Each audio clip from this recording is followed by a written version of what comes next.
সবাইকে ভেক্টরের লেকচার 2 তে ওয়েলকাম। আচ্ছা, আমরা প্রথম লেকচারে ভেক্টর রাশি কি, স্কেলার রাশি কি, আসলে কই থেকে আসলো, মানে কনসেপ্টটা কিভাবে আসলো, টেনসর থেকে কিভাবে টেনসরের র্যাঙ্ক 0 হলে ওইটা স্কেলার হচ্ছে, র্যাঙ্ক 1 হলে ভেক্টর হচ্ছে, এগুলো দেখছি। এখন এই লেকচারে আমরা হচ্ছে কিছু স্পেশাল ভেক্টর দেখব, মানে কোন ভেক্টরের কি নাম এরকম। আচ্ছা, সবাই হেডিং দাও, সেটা হচ্ছে সাম স্পেশাল ভেক্টরস। হেডিং হচ্ছে সাম স্পেশাল ভেক্টরস। আচ্ছা, প্রথমতই আমরা যে ভেক্টরটা দেখব সেটা হচ্ছে সমান ভেক্টর।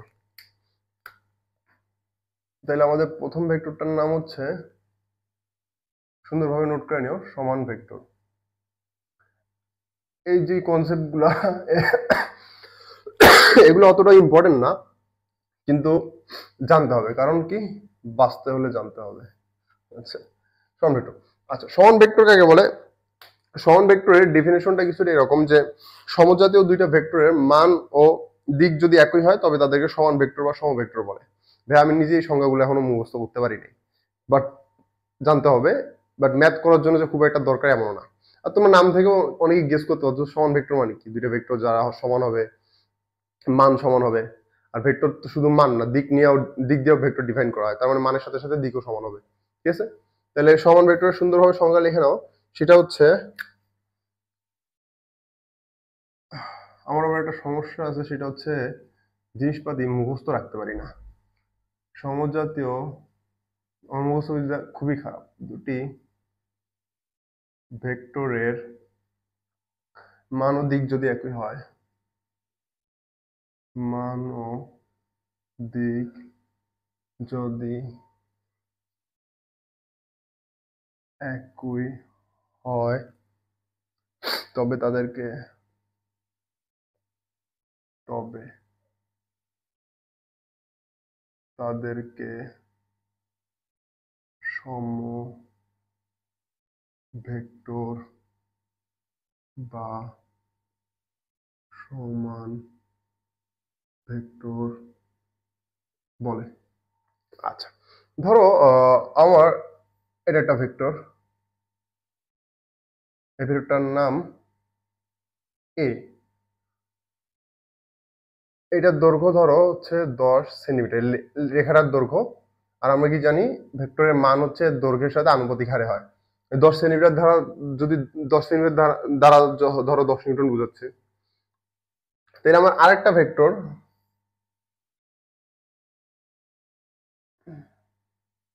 এইটা বললাম যে এইটার দৈর্ঘ্য 10 সেন্টিমিটার, এটা হচ্ছে বি। তাহলে আমরা বলতে পারি এ আর বি সমান ভেক্টর। বলতেই পারি না? পারি না? আচ্ছা, কেন পারি না? কথা হচ্ছে, ভাই এই দুটো তো মান সমান দেখতেছো, কিন্তু দিক কি সেম? এটা দেখো, এটা যেই কোণে আছে এটা কি ওই কোণে আছে? নাই। আর এরা দুইটা সমান্তরাল না, তাইলে আমার এই দুইটা সমান ভেক্টর না। ধরো যদি এরকম হইতো, তাহলে এই দুইটা হচ্ছে কি সমান ভেক্টর না। হ্যাঁ, মার্কার চেঞ্জ করা দরকার।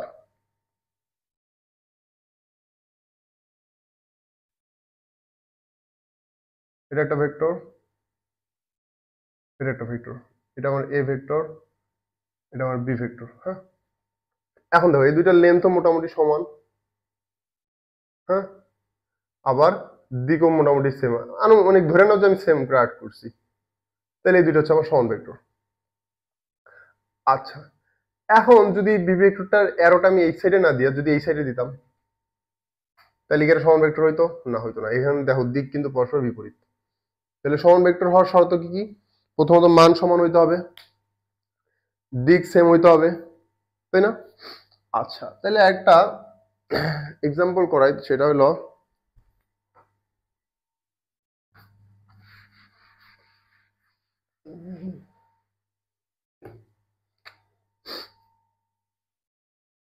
ইজি। আচ্ছা, ইজির মিনিং জানো? এই যে ইজি, এই শব্দটা লেখে অনেকে, বইয়ে লেখা দেখবা বা হচ্ছে কোথাও লেখা দেখবা।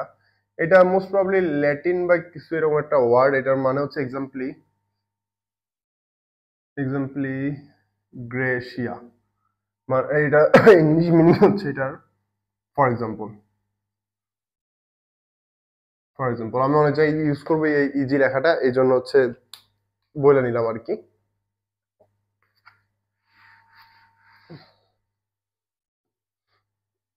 কোশ্চেনটা হচ্ছে, এটা একটা ভেক্টর যেটার মান হচ্ছে 5 মিটার, এটা একটা ভেক্টর যেটার মান হচ্ছে 5 নিউটন, এটার এক্স অক্ষের সাথে কোণ হচ্ছে 60 ডিগ্রি, এটারও এক্স অক্ষের সাথে কোণ হচ্ছে 60 ডিগ্রি। বলা হচ্ছে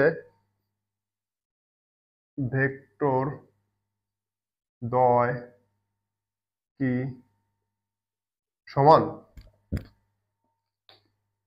কি মনে হয় তোমাদের, ভেক্টরগুলো কি সমান হবে? যেহেতু মান সেম, দিকও সেম, তাহলে সমান হওয়াই উচিত। না, সমান না, কারণ ভেক্টর দ্বয় সমজাতীয় না। ফার্স্টে আমি একটা ওয়ার্ড তোমাদেরকে মেনশন করে দিচ্ছি, এই ওয়ার্ডটা তোমরা সুন্দরভাবে মার্ক করে রাখো, সেটা হচ্ছে সমজাতীয় অবশ্যই হইতে হবে, নাইলে কখনো সমান হওয়া সম্ভব না। এখন তুমি যদি 1 কেজি চালের সাথে 1 কেজি চিনি তুলনা করো, দুইটা কি সেম? অবশ্যই না, যদিও এগুলো স্কেলার রাশি, বাট তাও ভেক্টরের ক্ষেত্রেও এরকম সমজাতীয় কনসিডার করতে হবে। আমরা দুইটা ভেক্টর তখনই যোগ করতে পারি যখন দুইটা একই ধরনের হয়। আমি 5 মিটারের সাথে 5 নিউটন কখনো যোগ করতে পারবো না। আমার 5 মিটারের সাথে 5 মিটার মানে সরণের সাথে সরণই যোগ করতে হবে, বলের সাথে বলই যোগ করতে হবে, তাছাড়া যোগও সম্ভব না। তাহলে সমান ভেক্টর হওয়া তখনই সম্ভব যখন সমজাতীয় হইতে হবে। ফার্স্ট কন্ডিশন সমজাতীয়, সেকেন্ড কন্ডিশন মান সেম, থার্ড কন্ডিশন দিক সেম। এই তিনটে কন্ডিশন। তোমরা চাইলে সুন্দরভাবে এই কন্ডিশনগুলো অ্যারো দিয়ে লিখে নিতে পারো, আমি লিখে দিচ্ছি। তোমরা অনেক অলস, নিজে থেকে কিছুই লিখবা না আমি জানি। তাইলে আমাদের শর্তগুলো আমরা লিখে নিই। শর্ত, প্রথম শর্ত কি? সমজাতীয়। দ্বিতীয় শর্ত, আচ্ছা সমজাতীয়, দ্বিতীয় শর্ত হচ্ছে মান একই, মান সেম বা একই, মানে সেম ম্যাগনিটিউড। এটা দ্বারা বোঝায় কি? এটা ভেক্টর, এটা বোঝায় তাই না? না, এটা বোঝায় না, এটা তো হচ্ছে দুইটা ভেক্টর সেম হয়ে গেল। মান বলতে এইটা বোঝায়, বুঝছো? আর 3 নম্বর কন্ডিশন, দিক একই, দিক একই। দিক একই দ্বারা বোঝায় যে দুইটা ভেক্টর দ্বয় পরস্পর সমান্তরাল। দুইটা ভেক্টরের দিক যখন একই হয় তখন দুইটা ভেক্টর পরস্পর সমান্তরাল। একটাকে আমরা দেখলামই, সমান্তরাল হচ্ছিল, পরস্পর সমান্তরাল। আচ্ছা, দুইটা ভেক্টর পরস্পর সমান্তরাল মানে কি? মধ্যবর্তী কোণ 0 না? সমান্তরাল বা মধ্যবর্তী কোণ 0 ডিগ্রি। দুইটা সমান্তরাল রেখার মধ্যবর্তী কোণ কিরকম হয়? ধরো এটা একটা সমান্তরাল রেখা, এটা একটা সমান্তরাল রেখা, এরা কি কখনো পরস্পরকে ছেদ করে? করে না। তাহলে এদের মধ্যবর্তী কোণ নির্ণয় সম্ভব? সম্ভব না। এখন তাহলে কেউ বলতে পারে ভাই যেহেতু কোণ সম্ভব না তাহলে কোণ তো অসীম হইতে পারে, 0 কেন হলো? না ভাই, এটা অসীম হবে না, মধ্যবর্তী কোণ 0 ডিগ্রি। কারণ আমরা জানি ভেক্টরকে প্রতিস্থাপন করা যায়, প্রতিস্থাপন করে এই ভেক্টরটাকে আমরা এই ভেক্টরটার উপরে নিয়ে আসতে পারবো না? আমরা ভেক্টর যখন দুইটা ভেক্টরের মধ্যবর্তী কোণ নির্ণয় করা শিখছিলাম তখন আমরা এটাও শিখছিলাম যে হচ্ছে একটা ভেক্টরকে কিভাবে প্রতিস্থাপন করা যায়, প্রতিস্থাপন করে তারপর আমরা দেখছিলাম অনেক জায়গায় মধ্যবর্তী কোণ বের করে। তাহলে দুইটা ভেক্টর যদি সমান্তরাল হয় আমি কি করব? দুইটার মধ্যবর্তী কোণ বের করার জন্য দুইটার শীর্ষবিন্দু বহির্গামী, সরি, দুইটাকে একই বিন্দুতে বহির্গামী করতে হবে। ধরো এই দুইটা ভেক্টর, তাহলে এইটাকে আমি এই বিন্দুতে আনবো, যেহেতু এটাও থিটা, এটাও থিটা, দুইটা একই আনলে তখন আমি মধ্যবর্তী কোণ কত পাচ্ছি? দুইটা একটা আরেকটার উপরে, একটা আরেকটার উপর কি বলে প্রতিস্থাপিত হয়ে যাচ্ছে, তাহলে মধ্যবর্তী কোণ 0 ডিগ্রি। যাই হোক, বুঝলাম। তাহলে ভেক্টরদের পরস্পর সমান্তরাল বা মধ্যবর্তী কোণ 0 ডিগ্রি। তাহলে এইটা হচ্ছে আমাদের শর্ত।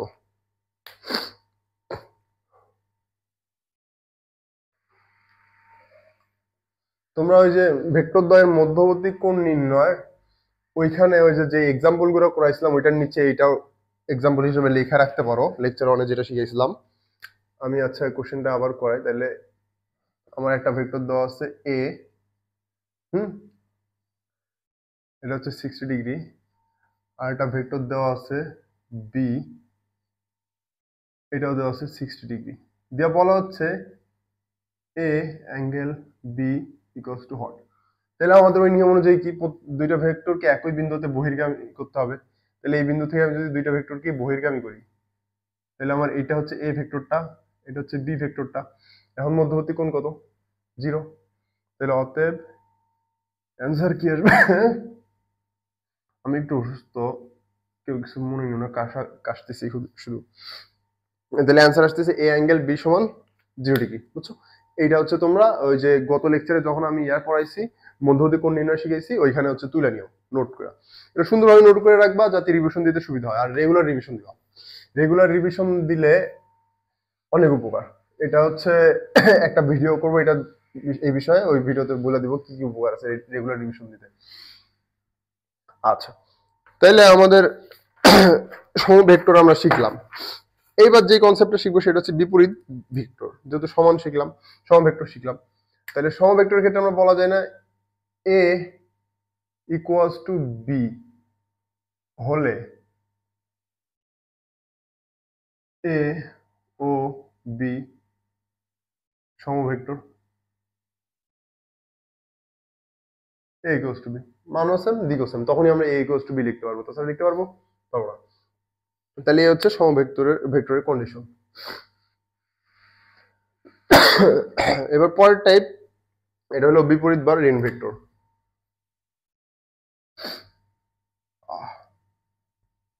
বিপরীত বা ঋণ ভেক্টর বা ঋণাত্মক ভেক্টর, এক এক জায়গায় এক নাম দেওয়া। আচ্ছা, এটা ডেফিনেশনটা সবাই লিখে নাও। আচ্ছা, এই ক্ষেত্রেও কিন্তু ভেক্টরদের সমজাতীয় হতে হবে।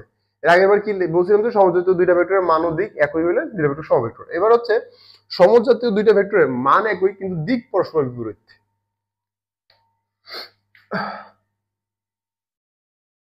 সমজাতীয় দুটি ভেক্টরের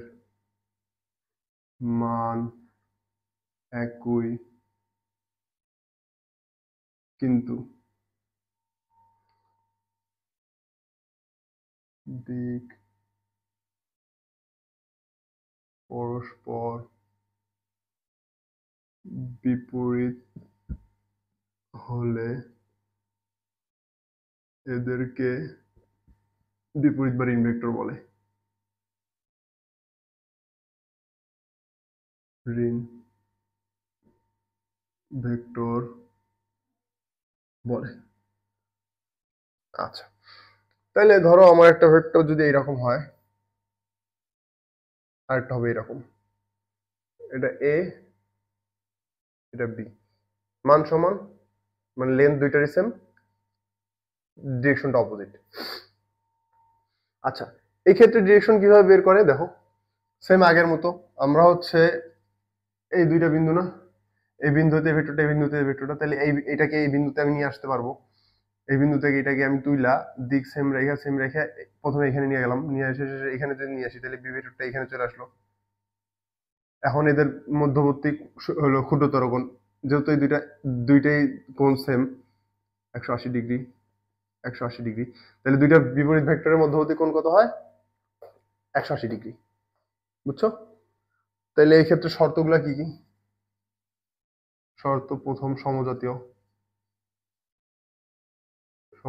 শর্ত 2, সেকেন্ড শর্ত কি? মান একই।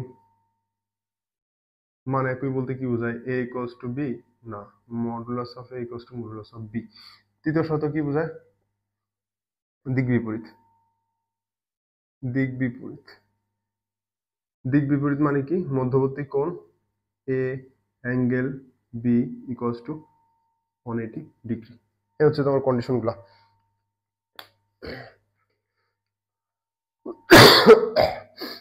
আচ্ছা, এখানেও কিন্তু সমজাতীয় ফার্স্ট কন্ডিশন। এই যে তুমি 5 মিটারের সাথে 5 নিউটনের কম্পেয়ার এখানে তুমি করতে পারবে না। এবার পরে হেডিং দাও, সেটা হচ্ছে সদৃশ ভেক্টর। খুবই বোরিং পড়াশোনা এগুলা। নেক্সট লেকচার থেকে হচ্ছে মজার পড়াশোনা শুরু হবে।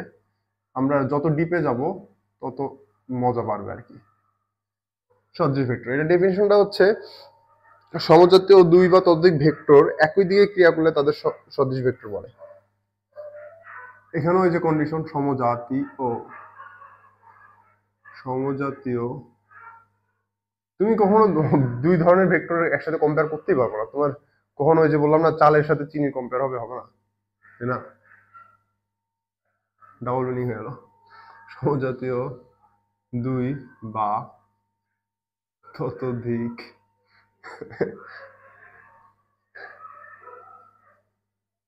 ভেক্টর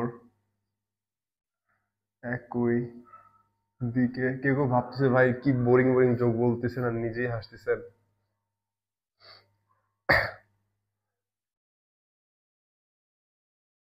ক্রিয়া করলে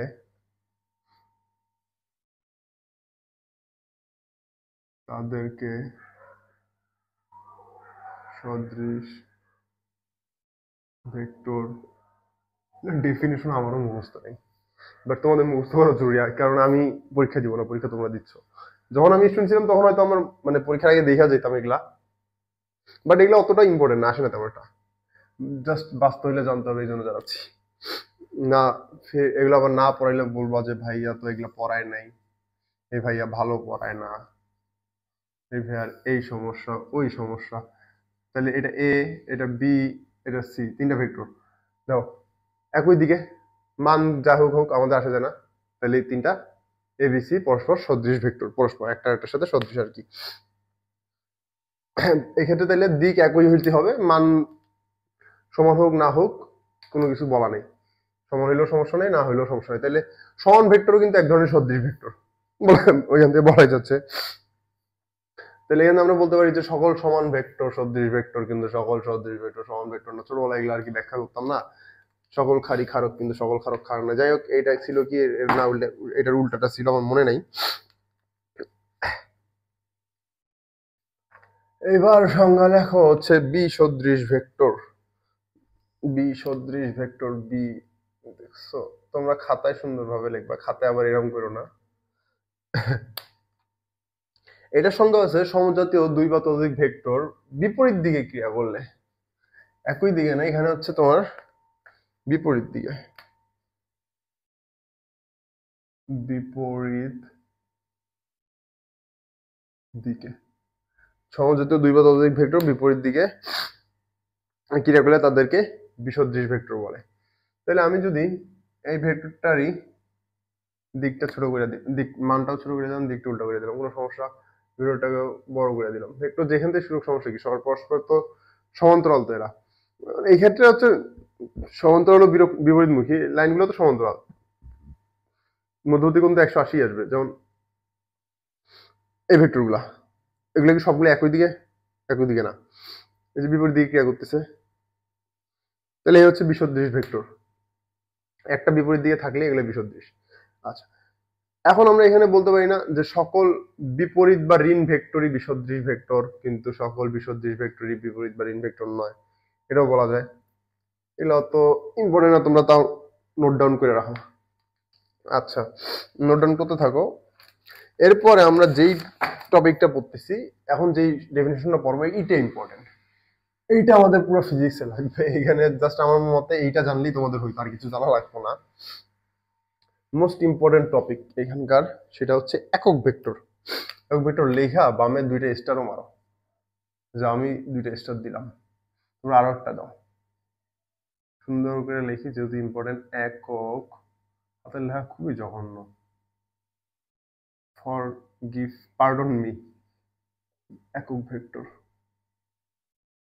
আচ্ছা, নাম শুনেই মানে কিছু একটা মনে হচ্ছে একক, একক ভেক্টর, বা এটাকে ইউনিট ভেক্টর বলা হয়। ইউনিট ভেক্টর, ভেক্টর, আচ্ছা, একক ভেক্টর বা ইউনিট ভেক্টর দ্বারা কি বোঝাচ্ছে? একক ভেক্টর যেমন সমান ভেক্টর, সম ভেক্টর কি ছিল, মান সমান, মান ও দিক সমান। একক ভেক্টর দ্বারা একটা জিনিস মিন করা যাচ্ছে, সেটা হচ্ছে মান, একক। একক শব্দটার অর্থ কি? একক শব্দের অর্থ হচ্ছে ইউনিট বা ওয়ান, যেটাকে তুমি একক হিসেবে নাও। এখন ধরো তুমি যদি আমার হাইটকে একক হিসেবে নাও, আমার হাইট সাপোজ 5 ফিট 9 ইঞ্চি, 5 ফিট 8 ইঞ্চি, হ্যাঁ, তাহলে 5 ফিট 8 ইঞ্চিকে তুমি যদি ইউনিট হিসাবে নাও, তাইলে 5 ফিট, আমি বললাম যে 5 ফিট 8 সমান 1 ইউনিট, তার মানে তখন আমার দ্বারা ডিফাইন করা হবে। তখন আমি বলবো যে এই বিল্ডিংটা 10টা মাহিমের সমান। আমার নাম মাহিম, 10টা মাহিমের সমান, কারণ আমি মাহিমকে ইউনিট হিসেবে নিচ্ছি। এখন এই একক ভেক্টরকে আমরা একক ভেক্টরের যে ভেক্টরটা ওইটা হচ্ছে ইউনিট, ওই ভেক্টরটাকে গুণ করে ওটার মান বৃদ্ধি করা হবে। যেমন একটু আগে আমি এর কনসেপ্টটা বোঝার ট্রাই করো। যেমন একটু আগে আমি এটা বললাম যে এটা হচ্ছে 10 মিটার। তার মানে কি এটাকে 10 ভাগে ভাগ করা হয়েছে, এরকম এরকম 10টা ভাগে ভাগ করা হয়েছে। হ্যাঁ, এটার প্রতিটা ভাগ, ধরো এই ভাগটা হচ্ছে 1 মিটার না, তাইলে এখন তাহলে এই যে ভেক্টরটা আমরা পাচ্ছি, ছোট্ট একটা ভেক্টর, এইটাকে বলা হয় একক ভেক্টর। আর এই একক ভেক্টরকে আমি যদি মান দ্বারা গুণ করি তাহলে পুরো ভেক্টরটা পাওয়া যাবো, পাচ্ছি না? এই একক ভেক্টরটুকে এই মান দ্বারা গুণ করলে বড় ভেক্টরটা পাচ্ছি না? তাহলে আমরা বলতে পারি যে কোনো ভেক্টর সমান ওই ভেক্টরের একক ভেক্টর গুণন ওই ভেক্টরের মান। ঠিক আছে, এটা বলা যায়। আচ্ছা, আমরা দেখবো এগুলো জিনিস, সমস্যা নেই। এখন আমরা সুন্দরভাবে একক ভেক্টরের ডেফিনেশনটা তুলে নিব। সেটা হচ্ছে খুবই কঠিন একটা ডেফিনেশন, খুবই খুবই কঠিন, যে ভেক্টরের, খুব সিরিয়াস ভাবে থাকো, অনেক কঠিন একটা ডেফিনেশন, মান একক তাকে একক ভেক্টর বলে। ভাইয়া এত কঠিন, অনেক বেশি কঠিন। তাহলে এটা হচ্ছে ডেফিনেশন, যে ভেক্টরের মান একক তাকে একক ভেক্টর বলে। আচ্ছা ঠিক আছে, ভালো কথা, একক ভেক্টর বলে। এখন এই একক ভেক্টরটা একটু আগে তো দেখলাম কিভাবে পাওয়া যায়। কিভাবে পাওয়া যায়? আমরা একটা 10 মানে একটা ভেক্টর আমাদেরকে দিছিল, ওইখান থেকে আমি একক ভেক্টর বের করে দেখাইছি। কিভাবে বের করছি? আমরা ওই 10 মানের ভেক্টরটাকে 10 দ্বারাই ভাগ করছি, ভাগ করে আমরা হচ্ছে একক ভেক্টরটা বের করছি। তাহলে একক ভেক্টর কিভাবে বের করতে হয়? কোনো ভেক্টরকে তার মান দ্বারা ভাগ করলে একক ভেক্টর পাওয়া যায়। নোট ডাউন করে নাও, নোট নোট কি লিখবো?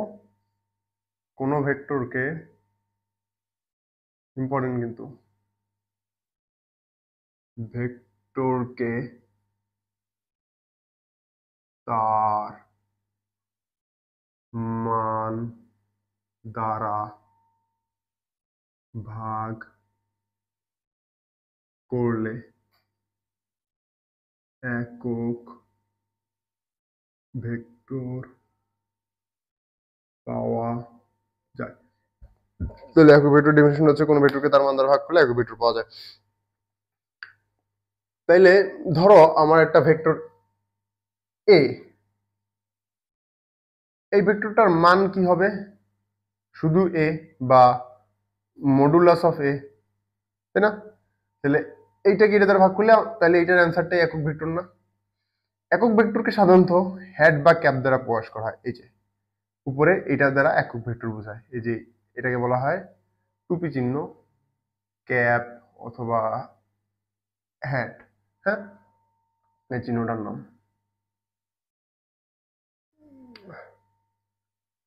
তাইলে কোনো ভেক্টরকে তার মান দ্বারা ভাগ করলে একক ভেক্টর পাওয়া যায়। আচ্ছা, তাহলে এটাকে আমরা আবার এইভাবে ডিফাইন করে বলতে পারি না যে কোনো ভেক্টর সমান ওই ভেক্টরের মান ইনটু ওইটার একক ভেক্টর, এটাও বলা যায়। এইটারও তাৎপর্য অনেক, আমরা এগুলোর ইউজ দেখবো ফিউচারে। আলহামদুলিল্লাহ, অসুস্থ আমি একটু, সর্দি কাশি। আচ্ছা আচ্ছা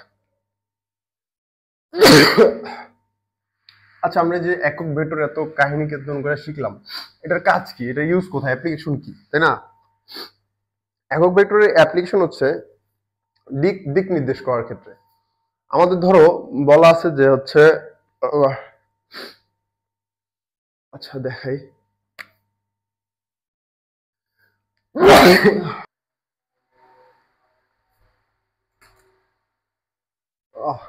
একটু অসুস্থ হয়ে গেছিলাম। আচ্ছা, আবার শুরু করা যাক। সেটা হচ্ছে আমরা দেখতেছিলাম যে একক ভেক্টরের কাজ কি আর কি। তাহলে আমরা দেখলাম যে কোনো ভেক্টরকে তার মান দ্বারা ভাগ করলে একক ভেক্টর পাওয়া যায়। আর একক ভেক্টরকে এ হ্যাট বা এ ক্যাপ দ্বারা পড়া হয়। ধরো আমাদের একটা ভেক্টর যদি বি থাকে তাহলে বি এর একক ভেক্টর হবে বি ক্যাপ বা বি হ্যাট, কেউ হ্যাট বলে কেউ ক্যাপ বলে, অথবা এটার আরেকটা নাম আছে ক্যারেট। এই যে এটাকে হচ্ছে হ্যাট, ক্যাপ অথবা CARET ক্যারেটও পড়া হয়, যে যেটা পড়ে আর কি। ক্যারেট নামটা অতটা পপুলার না, বাট ক্যারেটও পড়ে অনেকে। আচ্ছা,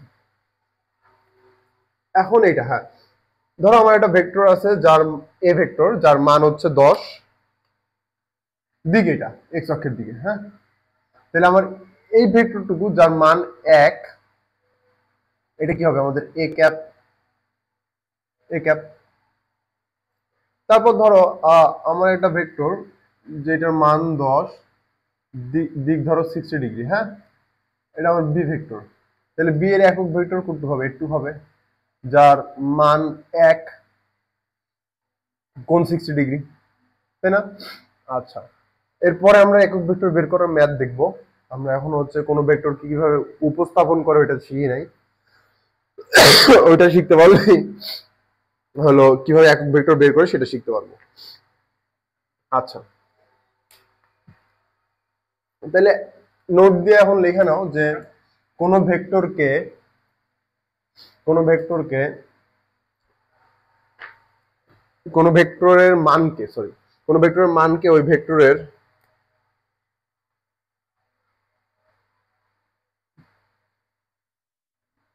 কোন ভেক্টরের মানকে ওই ভেক্টরের একক ভেক্টর দ্বারা গুণ করলে মূল ভেক্টরটি পাওয়া যায়। মূল ভেক্টরটি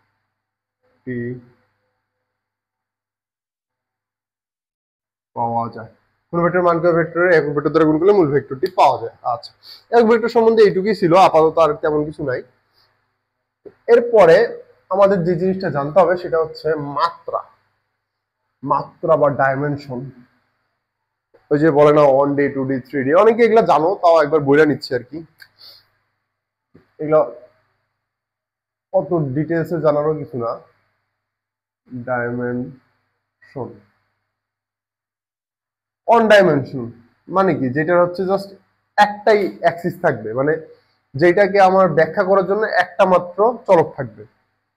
যেমন ধরো একটা লাইন, এই লাইনটা অন ডাইমেনশনাল। আমরা এই লাইনের প্রত্যেকটা বিন্দু থাকবে, এখানে হচ্ছে সংখ্যা রেখার মতো অন, এরকম। আমরা এই লাইনের কোনো অবস্থান বোঝানোর জন্য জাস্ট একটা চলক এক্স এর মান দ্বারা বুঝতে হবে। এক্স এর মান যদি আমার 2 হয়, তাহলে ওই চলকটাকে যদি আমি এক্স ধরি, আর ওই চলকটার মান যদি 2 হয় তাহলে এই জায়গাটা বোঝাচ্ছে, যদি 1.5 হয় এই মাঝের জায়গাটা বোঝাচ্ছে, এরকম।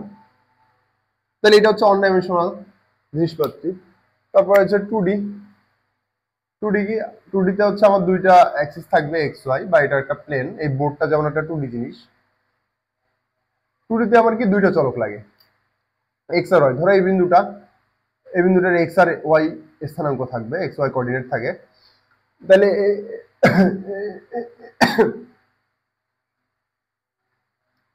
এইটুকু হচ্ছে এটার ওয়াই কোঅর্ডিনেট, এটুকু হচ্ছে এটার এক্স কোঅর্ডিনেট, ঠিক আছে? তাহলে এক্স ওয়াই কোঅর্ডিনেট দ্বারা আমরা হচ্ছে 2D জিনিসপাতিকে প্রকাশ করতে পারি। সেম আস 3D। 3D তে তিনটা কোঅর্ডিনেট থাকবে, তিনটা চলক থাকবে, এক্স ওয়াই, আর একটাকে জেড ধরা হয়।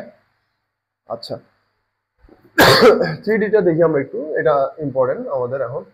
3D তে কি হবে, আমাদের তিনটা অক্ষ থাকবে, একটা অক্ষ এক্স, একটা অক্ষ ওয়াই, এটা আমার এক্স অক্ষ, এটা আমার ওয়াই অক্ষ। আচ্ছা, জেড অক্ষ কই থাকবে?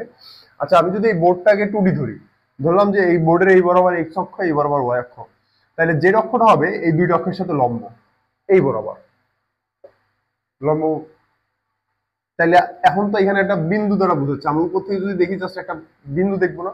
এখন এটাকে আর্ট করার জন্য, আর্ট করার সুবিধার্থে এইভাবে আর্ট করা হয়।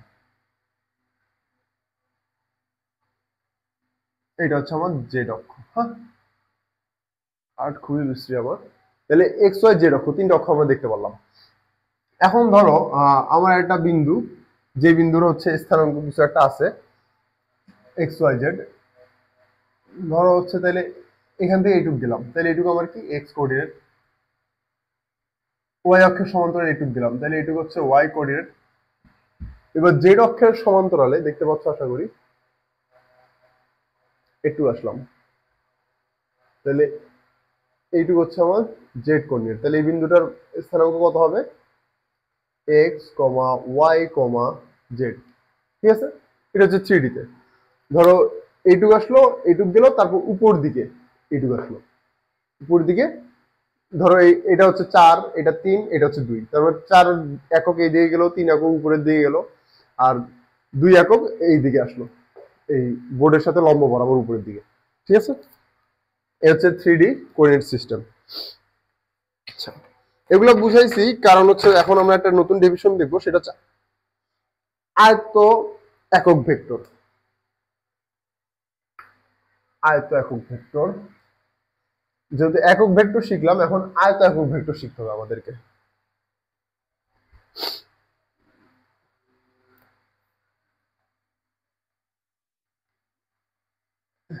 এটা বোঝার তেমন কিছুই নেই। আয়ত একক, এটা ডেফিনিশনটা আবার একটু ইম্পর্টেন্ট, একক ভেক্টরের ডেফিনিশন ইম্পর্টেন্ট, এটার ইম্পর্টেন্ট। আয়ত একক ভেক্টর, আচ্ছা এটার সঙ্গে এরকম ত্রিমাত্রিক কার্তেশীয়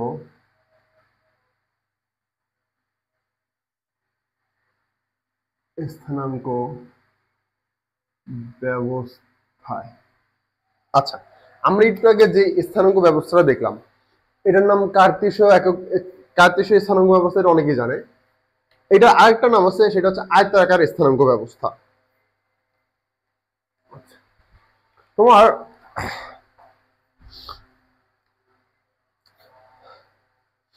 তাহলে এই ডেফিনেশনটা জানার আগে আমাদের আয়তাকার স্থানাঙ্ক ব্যবস্থা জানা উচিত। আচ্ছা, আমি লেখা দিচ্ছি, সমস্যা নেই, আপাতত হচ্ছে এটা ডেফিনেশনটা লিখে নাও। তাহলে ত্রিমাত্রিক কার্তেশীয় স্থানাঙ্ক ব্যবস্থায় অথবা বা আয়তাকার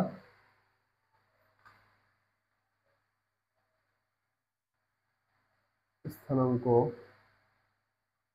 ব্যবস্থায়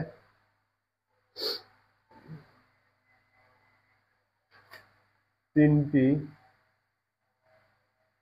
ধনাত্মক অক্ষ বরাবর, তিনটি ধনাত্মক অক্ষ বরাবর যে তিনটি হয়, তিনটি ধনাত্মক অক্ষ বরাবর, এই তিনটি অক্ষ কি কি? এক্স ওয়াই জেড, যে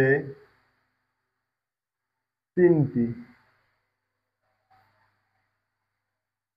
একক ভেক্টর, যে তিনটি একক vector i cap J cap, ডেফিনেশনটা লিখে নাও, তারপর বুঝাচ্ছি। বিবেচনা করা হয়, চনা করা হয় তাদেরকে আয়ত একক ভেক্টর বলে। তাহলে এটা ডেফিনেশনটা হচ্ছে এরকম যে ত্রিমাত্রিক কার্তেশীয় স্থানাঙ্ক ব্যবস্থায় যে তিনটি ধনাত্মক অক্ষ বরাবর যে তিনটি একক ভেক্টর বিবেচনা করা হয় তাদেরকে আয়তাকার একক ভেক্টর বলে। আচ্ছা, এখন যেটা হচ্ছে সেটা হচ্ছে আয়তাকার বা কার্তেশীয় স্থানাঙ্ক ব্যবস্থা। এই যে X Y Z, X Y Z, এই ধরনের স্থানাঙ্ক ব্যবস্থাকে বলা হয় আয়তাকার বা কার্তেশীয় স্থানাঙ্ক ব্যবস্থা। কার্তেশীয় স্থানাঙ্ক ব্যবস্থা করা হয় কারণ হচ্ছে ওই যে গণিতবিদ রেনে দেকার্তের নাম অনুসারে আসছে। আর আয়তাকার বলা হয় কারণ হচ্ছে অক্ষদ্বয়ের মধ্যবর্তী কোণ 90 ডিগ্রি। আয়তের কি থাকে, কোন মধ্যবর্তী কোণ 90 ডিগ্রি থাকে না। ধরো আমি যদি এখানে একটা বিন্দু নিই জাস্ট এই এক্স ওয়াই প্লেনে, তাইলে কি এটা এরকম আয়তাকার মতো হচ্ছে না? এই সকল কারণে হচ্ছে এটাকে আয়তাকার স্থানাঙ্ক ব্যবস্থা নাম দেওয়া হয়েছে। এই কক্ষগুলো প্রত্যেকটা 90 ডিগ্রি অ্যাঙ্গেলে আছে। এই হচ্ছে কাহিনী, এটা হচ্ছে আয়তাকার স্থানাঙ্ক ব্যবস্থার কাহিনী। আচ্ছা, এখন আমরা এইটা ডেফিনেশনটা বোঝার চেষ্টা করি। কি বলছি? ত্রিমাত্রিক স্থানাঙ্ক ব্যবস্থায় তিনটি ধনাত্মক অক্ষ বরাবর যে তিনটি একক ভেক্টর বিবেচনা করা হয়। আচ্ছা, এক্স অক্ষ, হ্যাঁ, এক্স অক্ষ বরাবর যে একক ভেক্টর গুলো বিবেচনা করা হয় সেটার নাম হচ্ছে, ধরো এটা আমার মান 1 আই ক্যাপ, সেটার নাম দেওয়া হয়েছে আই ক্যাপ। ওয়াই অক্ষ বরাবর যে একক ভেক্টর গুলো বিবেচনা করা হয় সেটার নাম দেওয়া হচ্ছে জে ক্যাপ। আর জেড অক্ষ বরাবর যে একক ভেক্টর গুলো কল্পনা করা হয় সেটার নাম দেওয়া হচ্ছে কে ক্যাপ। এখন তাহলে আমি কি বললাম? এক্স অক্ষ বরাবর একক ভেক্টর হচ্ছে আই ক্যাপ, ওয়াই অক্ষ বরাবর একক ভেক্টর হচ্ছে জে ক্যাপ, জেড অক্ষ বরাবর একক ভেক্টর কে ক্যাপ। এখন আই ক্যাপ দ্বারা কি বোঝায়? আই ক্যাপ এটা একটা ভেক্টর, অবশ্যই এই যে উপরে চিহ্ন আছে তার মানে এটা ভেক্টর। আচ্ছা, ভেক্টর থাকলে এটার কি থাকবে? মান থাকবে, দিক থাকবে। এটার মান কত? যেহেতু একক ভেক্টর তাহলে এটার মান হবে 1। আর দিক কোন দিকে হবে? আই ক্যাপ দ্বারা সর্বদাই এক্স অক্ষের দিক বোঝায়। একদম ফিক্স করে দিছে, এগুলা কেন ফিক্স করে দিছে এটা হিসাবে সুবিধার্থে, পরে আমরা ম্যাথ করতে গেলে দেখবো। তাহলে আই ক্যাপ দ্বারা বোঝাচ্ছে মান 1 আর দিক এক্স অক্ষ, ঠিক আছে? আচ্ছা, এখন আমি যদি বলি আমার একটা ভেক্টর আছে এ ভেক্টর সমান 5 আই ক্যাপ, তাহলে এই ভেক্টরটা কি তুমি চিহ্নিত করতে পারবা? হ্যাঁ, পারবো। ধরো এটা আই ক্যাপ হলে আমার এটা হচ্ছে এই ভেক্টরটা, যেটা হচ্ছে মান 5, দিক যেহেতু এক্স অক্ষ তাহলে এটা 5 আই ক্যাপ। তাহলে আমার এই পুরো ভেক্টরটাই হচ্ছে আমার ওই নির্ণেয় এ ভেক্টর, এ সমান 5 আই ক্যাপ। এক্স অক্ষ 5 মান নিব আর এইভাবে একটা দিক দিয়ে দেবো। আচ্ছা, আমি যদি বলতাম যে আমার আরেকটা ভেক্টর আছে বি ভেক্টর সমান -5 জে ক্যাপ, তাহলে কি হইতো? এইদিকে হয়তো যার মান -5 আসতো, তাহলে এটা হচ্ছে আমার বি ভেক্টর আসতো। হ্যাঁ, আচ্ছা, এখন আমি যদি বলি এখান থেকে যে আমার এ হ্যাট সমান কত, এ এর একক ভেক্টর কত? I cap. এখান থেকে আমি যদি বলি বি এর একক ভেক্টর কত? মাইনাস জে ক্যাপ হবে নাকি জে ক্যাপ হবে? জে ক্যাপ হবে, ঠিক আছে?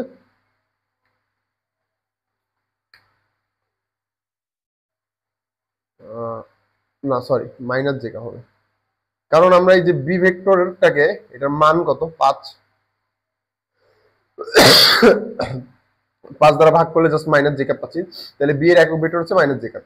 একক ভেক্টরটা হচ্ছে দিক নির্ণয় করে দিচ্ছে যে মাইনাস জে ক্যাপ মানে ওয়াই অক্ষের নিচের দিকে, ঋণাত্মক দিকে। আর এটাকে 5 দ্বারা গুণ করছি এটার পুরো ভেক্টরটা পাওয়ার জন্য, ঠিক আছে? তাইলে এগুলো একটু ক্লিয়ার করে সবাই নোট করে নিও।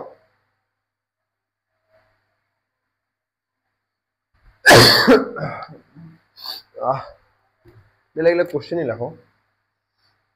বি ভেক্টর সমান 5 -5 জে ক্যাপ হলে বি হ্যাট ইকুয়ালস টু হট। আচ্ছা, এখানে আমরা বলতে পারতেছি যে বি ভেক্টরের মান কত? 5। তাইলে বি হ্যাট সমান এটা, তাহলে -5 জে ক্যাপ ভাগ 5, 5 কাটা মাইনাস জে ক্যাপ। আচ্ছা, এখন কথা হচ্ছে ভাই আপনি কিভাবে বললেন যে এটার মান +5 -5 না? আচ্ছা, মান একটা রাশি যার সংখ্যাগত ভ্যালু থাকে, কোনো দিক থাকে না। তুমি যদি -5 বইলাও দাও তাহলে তুমি দিক বলে দিচ্ছ না। মাইনাস থাকা মানে ওটা দিক। সংখ্যা রেখায় আমরা কখনই মাইনাস দিই যখন দিক বোঝানোর জন্য দিই না। এই যে -1 মানে কি? বিপরীত দিক, বিপরীত দিকে 1। যেমন আমি এইটা ধরো আমরা -1 এর পাশে যদি আমরা মডুলাস দিই তাহলে এটা কি 1 হয়ে যায় না? জাস্ট মানটা থাকতেছে। তেমনি যদি আমরা -5 j cap এটার দুই সাইডে মডুলাস দিয়ে আমরা এখানে একটা 5 পাবো, দিকটা গায়েব হয়ে যাবে। -j cap মানে হচ্ছে y অক্ষের ঋণাত্মক দিক। এই -1টাকে এখানে এটাকে আমি এইভাবে লিখতে পারতাম চাইলে, -1i cap, বুঝছো?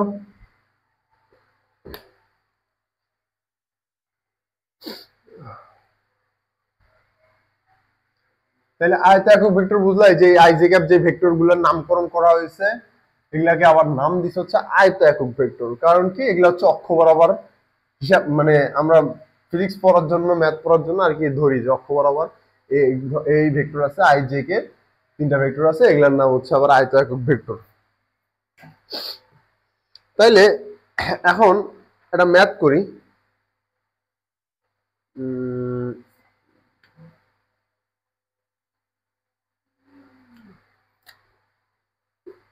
ম্যাথটা হচ্ছে এরকম, পূর্ব দিকে 4 মিটার, পূর্ব দিকে 4 মিটার, অতঃপর উত্তর দিকে 3 মিটার, অতঃপর উত্তর দিকে 3 মিটার গেল। হ্যাঁ, গেল।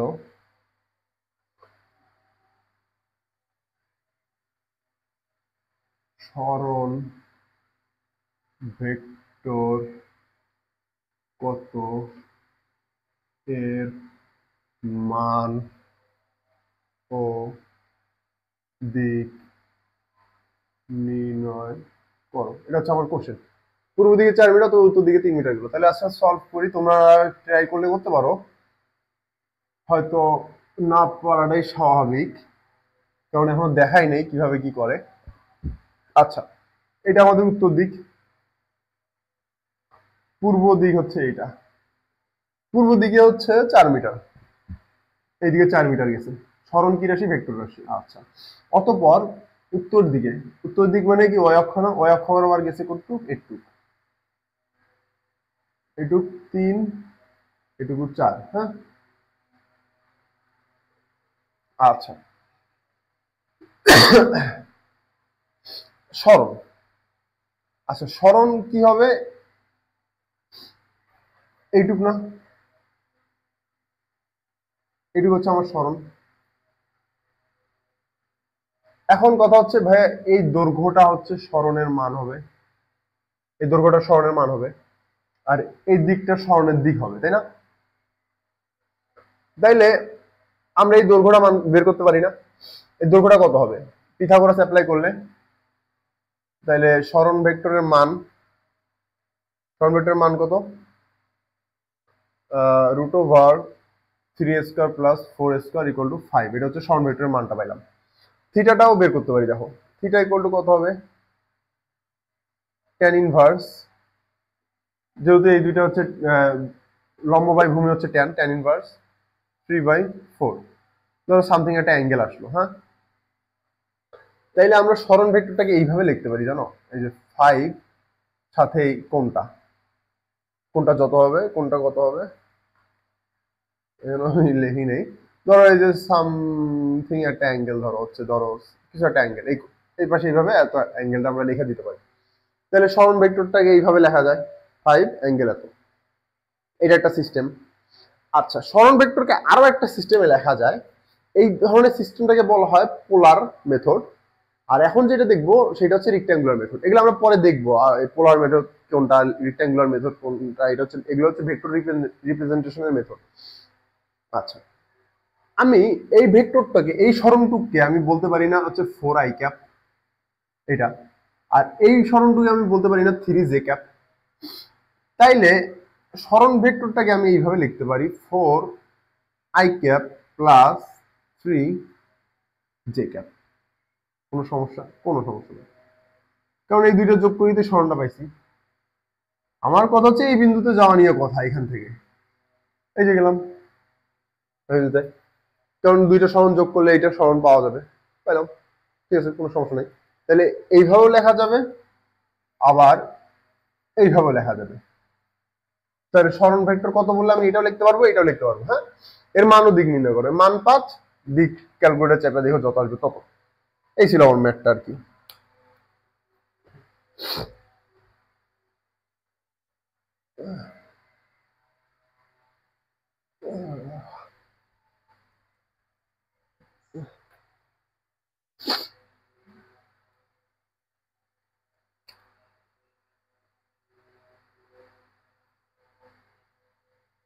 আচ্ছা,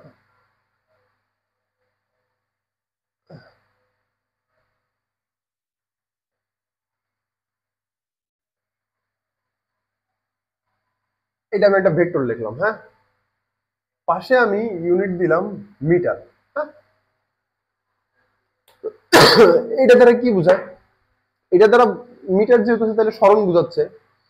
সরণ কিভাবে বোঝাচ্ছে? প্রথমে এক্স অক্ষের দিকে 3 মিটার সরণ হয়েছে, তারপর ওয়াই অক্ষের দিকে 4 মিটার সরণ হয়েছে, তারপর জেড অক্ষের ঋণাত্মক দিকে 2 মিটার সরণ হয়েছে। ঠিক আছে, এই হচ্ছে কাহিনী। যদি আমি হচ্ছে এক্স ওয়াই জেড অক্ষের মাধ্যমে এটাকে উপস্থাপন করি, এটা যদি জেড অক্ষ হয় তাহলে এইদিকে 4, এইদিকে এইদিকে কত, এইদিকে 3, এদিকে 4, আর জেড অক্ষের ঋণাত্মক দিকে এইদিকে এইদিকে হচ্ছে 2। ধনাত্মক দিক হলে এইদিকে হইতো, ঋণাত্মক দিক তাই ওইদিকে 4 3 2। আর মূল ভেক্টরটা হচ্ছে এইটা, এখান থেকে এই পর্যন্ত। আচ্ছা, এখনই এত কনফিউজ হও না, যা শিখাচ্ছি ওইটাই শিখো। যেটা যেটা মনে হচ্ছে যে কি মানে বুঝতেছো না, এগুলো পরে ক্লিয়ার হবে আস্তে আস্তে। সবকিছুই আসবে, আবার আসবে, এগুলো রিপিট হবে, সমস্যা নেই। আপাতত যেটুকু বুঝাচ্ছি এটুকুই বোঝার চেষ্টা করো, বেশি বোঝা ভালো না।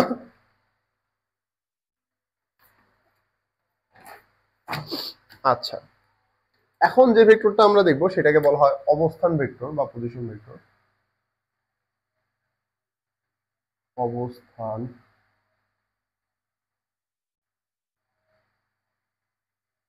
ভেক্টর। আচ্ছা, এর ডেফিনিশনে লিখে নাও। কার্তেশীয়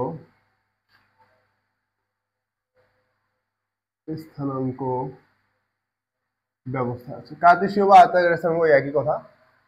কোন বিন্দুর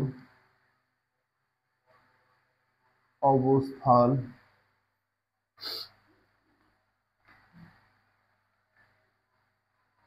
কোন বিন্দুর অবস্থান মূল বিন্দুর সাপেক্ষে যে ভেক্টর দ্বারা প্রকাশ করা হয় তাকে অবস্থান ভেক্টর বলে, বা তাকে ওই বিন্দুর স্থান অবস্থান ভেক্টর বলে। ধরো কার্তেশীয় স্থানাঙ্ক ব্যবস্থা মানে হচ্ছে এক্স ওয়াই জেড বা এক্স ওয়াই। ধরো সাপোজ এক্স ওয়াই প্লেনই, হ্যাঁ, আমার একটা বিন্দু আছে এটা পি, তাহলে আমার ভেক্টরটা কি হবে? এই বিন্দুর অবস্থান ভেক্টর এটা হবে। পি বিন্দুর অবস্থান ভেক্টর এটা, এই মূল বিন্দুর সাপেক্ষে পি বিন্দুর অবস্থান কোথায়? এখানে। তাহলে এইটা হচ্ছে ভেক্টরটা। এখন এই পি ভেক্টরটাকে আমি প্রকাশ করার জন্য কিভাবে প্রকাশ করতে পারি? আচ্ছা, পি ভেক্টর অবশ্যই স্থানাঙ্ক এক্স কমা ওয়াই। তাহলে এই দৈর্ঘ্যটুকু কত? এক্স, এটা কত? ওয়াই। তাহলে আমি যদি এটা মূল বিন্দু ও ধরি, তাহলে এই পি ভেক্টর, এই ভেক্টরটা কি ভেক্টর হবে? ওপি। ওপি ভেক্টর ধরলাম এটাকে, সমান এইভাবে লেখা যায় X I cap plus Y J cap. তোমরা ইতিমধ্যে এটা দেখছো। সেম আজ এখানে যদি 3টে অক্ষ থাকতো, এরকম কোনো বিন্দু থাকতো এক্স ওয়াই জেড, তাহলে এটার যোগফলটাকে আমরা কি বলতাম? ও, এটা পি। তাহলে ওপি ভেক্টর এখানে কি হতো? X I cap plus Y J cap plus Z K cap. এই ভ্যালুগুলো বসাইতাম আর আই ক্যাপ জে ক্যাপ এই যে বসাই দিতাম। এই হচ্ছে তোমার অবস্থান ভেক্টর।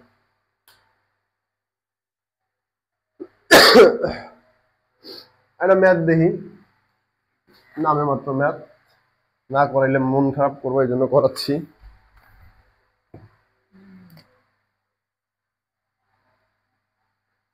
কোন বিন্দু পি এর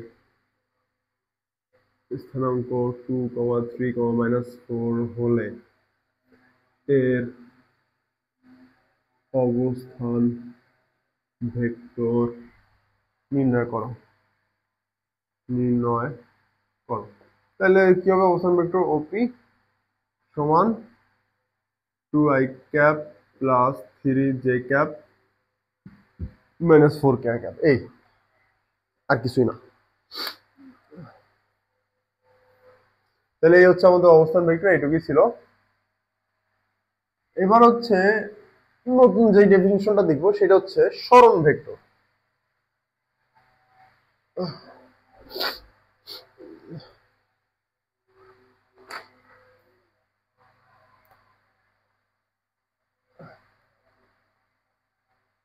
সরণ ভেক্টর বা ডিসপ্লেসমেন্ট ভেক্টর, এটা কি বলা হয়? কোন বিন্দুর অবস্থান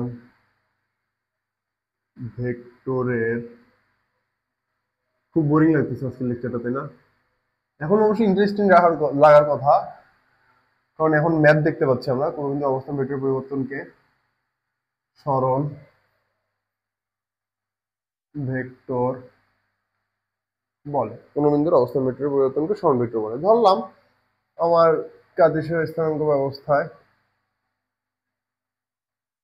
একটা বিন্দু ছিল এখানে, এখান থেকে এখানে গেছে। এখন তাহলে এর প্রথম অবস্থান ভেক্টর কোনটা? এটা। পরের স্থানাঙ্ক অবস্থান ভেক্টর কোনটা? এটা। গেছে কোথায়? এখান থেকে এখানে, তাই না? তাইলে এটাকে ইনিশিয়াল ধরলাম আরআই ভেক্টর। আরআই বলতে 2.5 না, এটা হচ্ছে আর ইনিশিয়াল, এটা হচ্ছে আর এফ বা আর ফাইনাল পয়েন্ট। তাহলে এইটা হচ্ছে আমাদের নির্ণয় ভেক্টর না? আচ্ছা, 9-10-এ অনেকে হচ্ছে হায়ার ম্যাথে, আচ্ছা তোমরা তো অনেকেই বেশিরভাগ শর্ট সিলেবাস, তবে 9-10-এ হায়ার ম্যাথে ত্রিভুজ বিধি ছিল, ভেক্টর যোগের ত্রিভুজ বিধি। সেটা এমন কিছু না, সেটা হচ্ছে আমি যদি এইখান থেকে এইখানে যাই তারপর এখানে যাই তাহলে এটা পাচ্ছি না, তাহলে আমি বলতে পারি এই দুইটা যোগ করলে এটা পাবো। তাহলে ধরলাম যে এটার অবস্থান ভেক্টর আর, তাহলে r i plus r equals to r f, এটা বলা যায়, বা আর সমান সমান r f minus r i. এটাকে এইভাবেও ব্যাখ্যা করা যায়। আবার আরেকভাবে ব্যাখ্যা করা যায়, সেটা হচ্ছে সবসময় পরিবর্তন কিভাবে হিসাব করা হয়, শেষ বিয়োগ আদি। তো স্বভাবতই শেষ অবস্থান বিয়োগ আদি অবস্থান করলেই আমরা সরণ ভেক্টরটা পাবো, কারণ সরণটা কি এখান থেকে এখানে গেছে, তাহলে শেষ বিয়োগ আদি। ঠিক আছে? তাহলে এটা হচ্ছে সরণ ভেক্টর বের করার নিয়ম। হ্যাঁ, এটা খুব যে কঠিন এমনও না, একটা ম্যাথ দেখলে আরো ক্লিয়ার হবে। বাট আমরা এটা পাইছি কই থেকে? ত্রিভুজ বিধি। এটা এই লাইনটা আসছে ত্রিভুজ বিধি থেকে। আমরা ত্রিভুজ বিধিও শিখবো সামনে, টেনশন নেওয়ার কিছুই নেই। ত্রিভুজ বিধি যা যা তোমাদের আননোন লাগতেছে সব জানতে পারবো আমরা। আচ্ছা, আর যদি তাও কনফিউশন থাকে আমার ফোন নাম্বার দেওয়া আছে, কল দিও। I am always free. তাই বলে রাতের বেলা বেশি রাইতে কল দিও না কেউ, যদি আমি রাতের বেলায় জাগি বেশি, দিনে ঘুমাই। আচ্ছা, এটা ম্যাথ করি। সেটা হচ্ছে এ ও বি দুটি বিন্দুর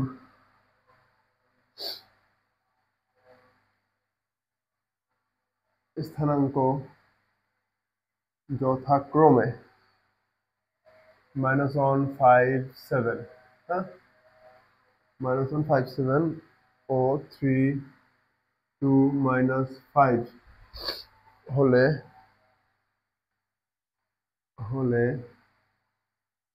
সরণ ভেক্টর এবি ও বিএ নির্ণয় করো।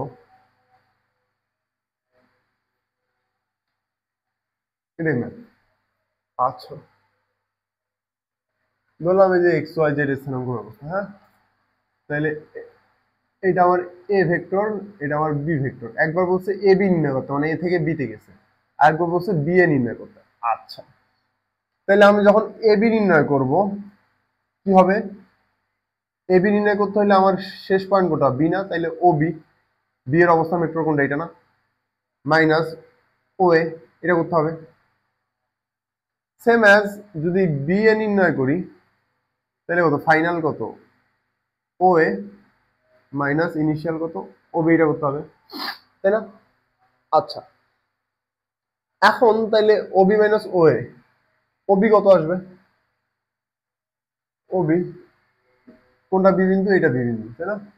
তাহলে 3 i cap plus 2 j cap minus 5 k cap, হ্যাঁ, minus i cap plus 5 j cap plus 7 k cap. এখন এই দুটো যদি আমি বিয়োগ করি তাহলে অ্যান্সারটা আসবে 4i cap minus 3 j cap minus 12 k cap. এটা সেম আছে, এটাও তোমরা করে নিও যত আসবে তত। তাহলে হিসাবটা বুঝলা কিভাবে করলাম আমি হিসাব, আশা করি বুঝছো। আচ্ছা, এখন এটার জন্য একটা অনেক সূত্র দিবে, সূত্র হিসাবে কিছুই না, ধরো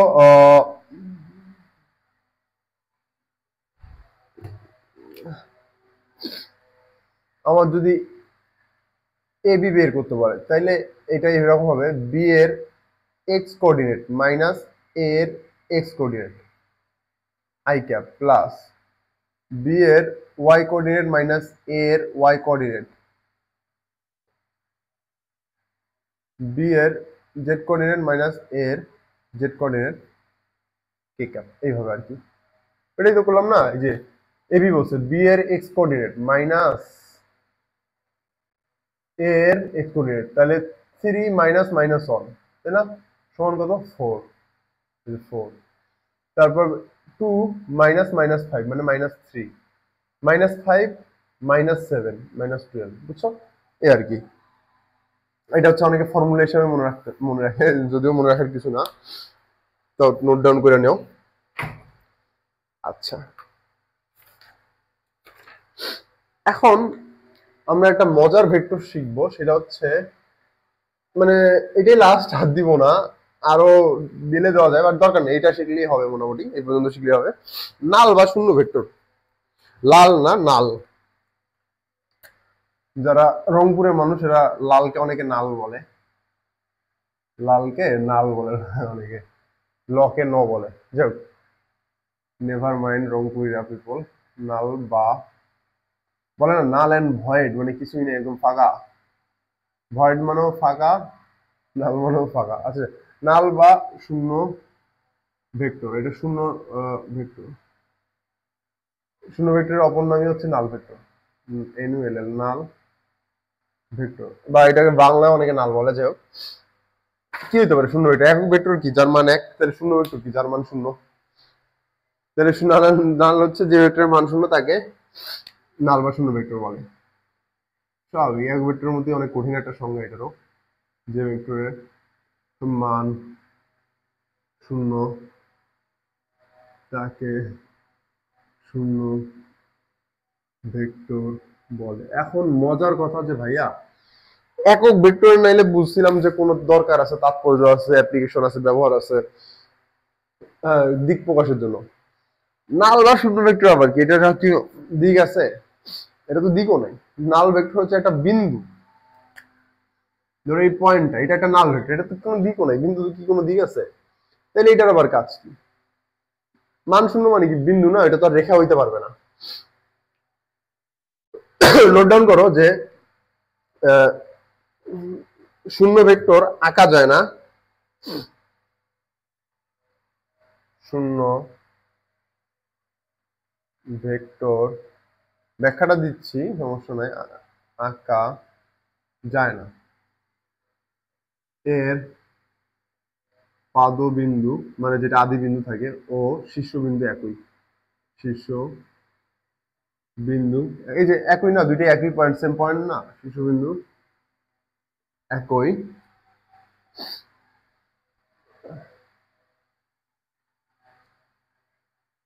এর মান 0 মানশূন্য অবস্থান আছে, কিন্তু